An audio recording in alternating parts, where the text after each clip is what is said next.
So, this video segment I will title Narcissistic Hoovering. I have gone no contact with my entire family and all connecting people to that family. And I am currently 40 plus days in my no contact.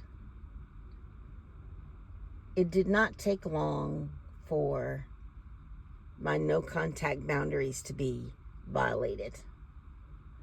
Although I have still not had contact with my immediate family, there have been attempts to hoover me.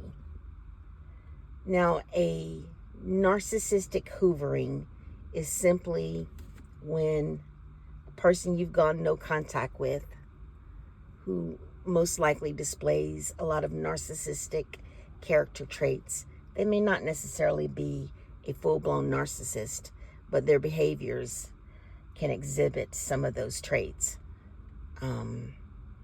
So for the sake of not labeling anyone a narcissist, I'll just simply say the behavior is narcissistic. But normally the person you go no contact with will try to get you back, and they'll do so by any means necessary. And in this case, it never fails that attempts would be made to break those boundaries. I don't know why I was surprised. I went no contact several years ago with one of my parents,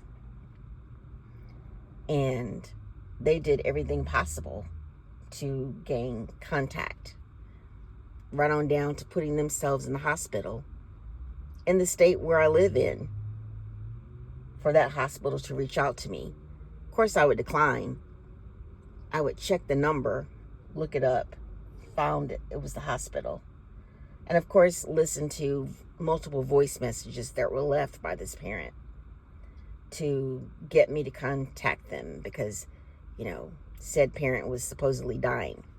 But because I was accustomed to all of the patterns that this parent displayed to get their way, I knew they weren't dying. They were just dying from narcissistic supply that they weren't getting from me. So I never yielded, and they eventually gave up and they stopped that antic, and I haven't really heard anything from them in a long time. Maybe it's been 2 years since they attempted a narcissistic hoover. Well, now that I've gone completely no contact with the entire family, the other parent's turn is now, about hoovering and employing any means necessary. They pulled out all the stops, like literally. It went from having a pastor contact me by phone to leave a message, to that pastor also sending a text message to basically use biblical scriptures to try to, guilt me back into contact. I did not yield. I'm accustomed to those kinds of tactics too. And then it went from another relative being employed to reach out to 2 more relatives reaching out. Then finally, it was a friend of the family who showed up at my house unannounced. Literally drove to my state and showed up to my home unannounced. I never heard the doorbell ring or any knock, so I never answered. And because I didn't answer, but I had my car home, they went to my neighbor. My neighbor, bewildered, because I'm a very private person, was brought into a situation where there was no need. And for all I know, the person being employed to reach out to me did not know the full story either. Didn't know that I had gone no contact. But I don't need to explain myself to people, so I didn't bother. I was done with explaining anymore. And it turns out that the neighbor, when she sent me a text message, there's someone outside your door. And I thought, okay, like so. And then she called and said, there's someone outside your door. But I could tell that something in her voice, the hesitancy, there was something in her voice that helped me to discern that there was more to this someone at my door than the norm. Because my neighbor never contacts me. She only has my number for emergencies, and I have hers. That's it. We're not like friends or anything. We just have each other's numbers in case something happens. So to her, this was an emergency. And immediately, the next thing I knew, someone was put on the phone. And I was forced into contact with the person I probably would not have spoken to otherwise. So this person went on to tell me that the parent that I've recently gone no contact with, thereby cutting off my entire family, was in the hospital. I listened to everything that was said, how bad of an emergency this is, and that this person would step in to take care of things on my behalf. But I did not respond. Now, I have selective mutism, so oftentimes I can go into a freeze and not be able to say anything. But this wasn't one of those times. Maybe it was, but I didn't feel anxiety like I normally do. Like I need to say something, but I couldn't. This was, I didn't say anything at all because I didn't know what to say. Like, what am I supposed to say? And plus, I think I was caught off guard. Like, this is a person I haven't heard from in 3 decades. So what? You show up at my house unannounced? You drive from another state to my state to find me. That's crazy. So I just gave very short answers. The gray rock method, where you just say as little as possible. And I'm already a monotone talking person. So I gave no energy to the conversation whatsoever. I didn't act excited or upset. My parents in the hospital. What else is new? Was I guess my reaction. They tried keeping me on the phone and then said that you blocked my number. And I didn't say anything to that either. And then finally they said, well, can you call me? Will you just promise to call me? And I didn't say anything. I said, I'll write the number down. I wrote it down just to get them off the phone. And that was the end of that. They left. And I didn't call because I didn't have a desire to. I wasn't supposed to call. I'm no contact. Leave me alone.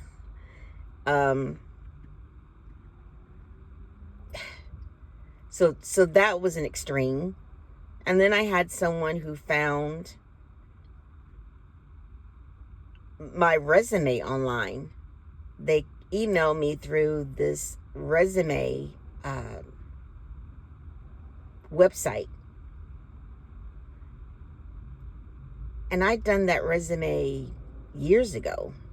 I guess I forgot to shut down that site or unpublish it. I was ticked off by this. This is also a relative I hadn't heard from in decades. So they reach out to me on the behalf of the parent. And I'm just like, the extremes that people will go to just evade your boundaries.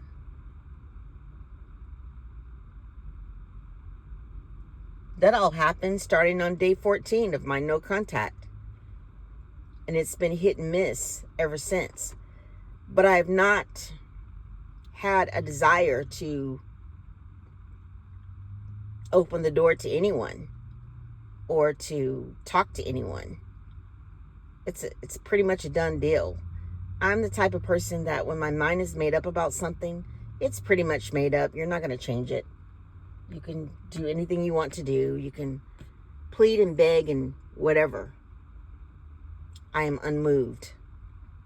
And I think it has come from repeated patterns of you give in, you go back, and they are worse.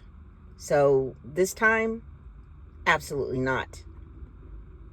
I've broken the chains. I have unbundled myself from the umbilical cord that was attached to the family bloodline. It is pretty much done. They're on their side, I'm on my side. And it's not about anger. I actually have no anger. It's not about, bitterness or any negative emotion. I'm tired. And I want to live a peaceful, autonomous life. My life is peaceful when there's no drama. And I do not like drama. So, there. When you want to go no contact, it may take you several times before you really put your feet firmly to the ground to say, no, this is it. We're done here. I'm tired and I'm going forth. So this is it. There is no going back. I know there's no going back. But this doesn't mean that, you're narcissistic or family members who display toxic behaviors are going to let up or change. They're going to do everything possible, because if you give in just an inch, they're going to increase what they do to break your boundaries. And I am a stone wall, LOL. So no, you're not getting through. But that's one of the things that I've experienced since I've gone no contact. And likely this will continue for a while until they just eventually stop. The other parent eventually did. And at some point, this parent will eventually do the same too. And don't get me wrong, I love my parents, but that's not enough. I'm no contact for a reason. And their behaviors are the reason that I'm no contact, plus a whole lot more.